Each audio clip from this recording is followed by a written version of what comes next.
In my last video, we studied the story of Naaman and Elisha. You will recall that Naaman was a mighty warrior of Aram, and the Arameans were sworn enemies of the people of Israel. And yet, even though Naaman was a mighty warrior, he faced an opponent that he simply could not defeat. That was his own leprosy. And yet, by way of a Hebrew slave in his own land, he heard about a prophet in Israel who had the power to heal him. He ended up responding by faith to this information. Eventually, setting aside his pride, he was miraculously healed by Elisha. Now, if the story just ended there, we would have an incredible story that's relevant for us today, with some rich themes for exploring. However, it doesn't end there. There is a second and a third act. In this video, I want to focus on the second act of the story that covers Naaman's response to his healing. Let's get started. The first act concludes with Naaman humbling himself, dipping in the Jordan River 7 times to find that his skin condition is gone, only to be replaced with skin like that of a little child. But I just want to remind you of something. There was more at stake in Naaman's life than that of having a problematic skin condition.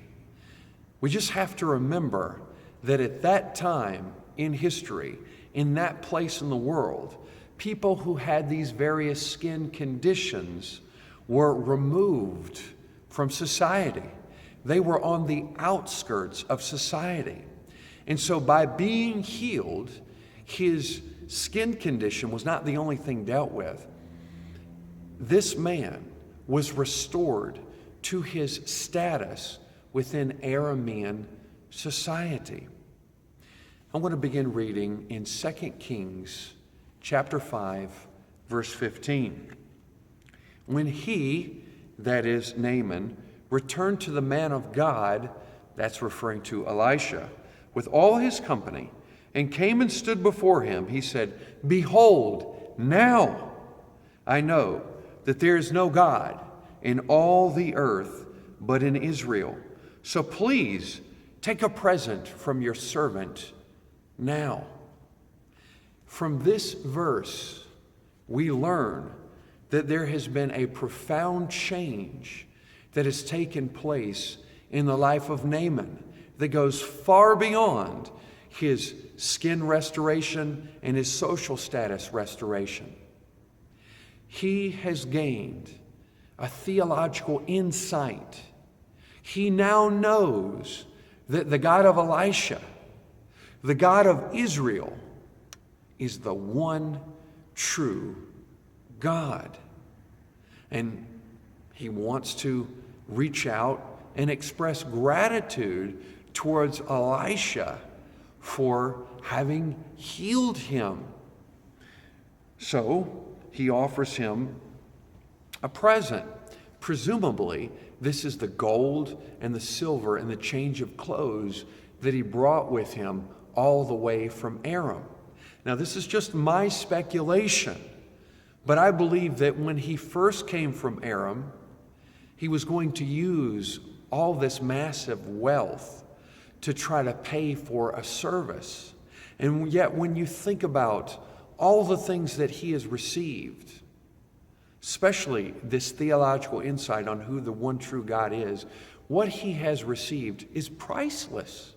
It simply can't be paid for.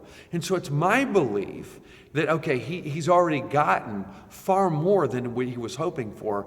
Now, instead of wanting to pay for this service, which he can't do, he's wanting to express gratitude. He just wants to bless this great prophet of the Lord. Verse 16. How does Elisha respond? But he said, "As the Lord lives, before whom I stand, I will take nothing." and he urged him to take it, but he refused. This reminds me of my understanding of the role of good works in the life of the Christian. If we were to go to Ephesians chapter 2, we will see that it is by God's grace that we are forgiven of our sins. It is by God's grace that we are placed into a right standing with the Lord, a life-giving relationship with Jesus Christ. It is all by God's grace, and we secure this by putting our faith, putting our trust in Him. It's a priceless gift that we can't possibly earn or pay for in any way. Well, what is the role of good works?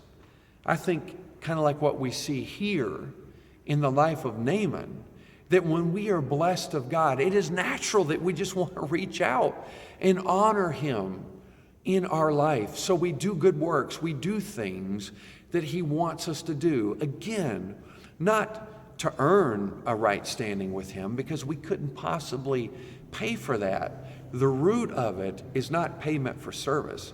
The root is an expression of our gratitude to the Lord. In the face of Elisha's resolute refusal to receive a gift from Naaman, Naaman decides to make two requests of this great prophet of the Lord. The first one is found in verse 17. Naaman said, "If not, please let your servant at least be given 2 mules' load of earth, for your servant will no longer offer burnt offerings, nor will he sacrifice to other gods, but to the Lord." I believe this verse reveals the heart of Naaman. He's not only had a theological insight that the God of Elisha is the one true God. His faith, his newfound faith, is beginning to bear fruit. He's acting upon his faith. He wants to follow. He wants to worship the God of Israel alone. He is not going to offer sacrifices, burnt offering, or give any honor to any other God but the God of Israel. Now you might be wondering, well, why is he asking for so much soil to carry with him back to Aram? The thing I want you to understand is that Naaman has a basic faith. It's undeveloped.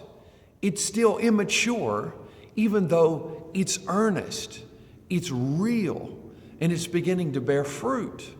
Let me explain.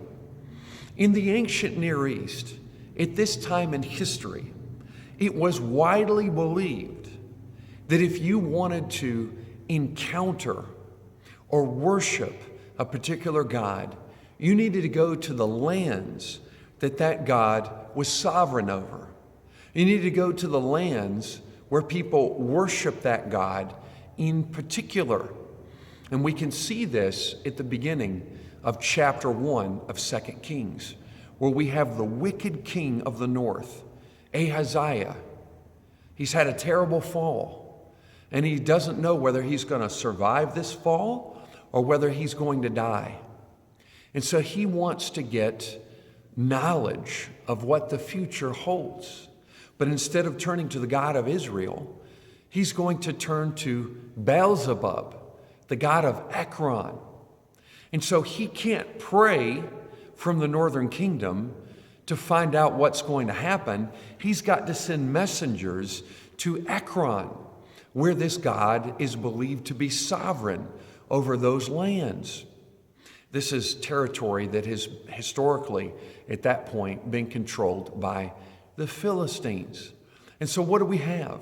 We have Naaman, who's making this declaration of faith. I'm only going to worship the God of Israel. So how's he going to do this?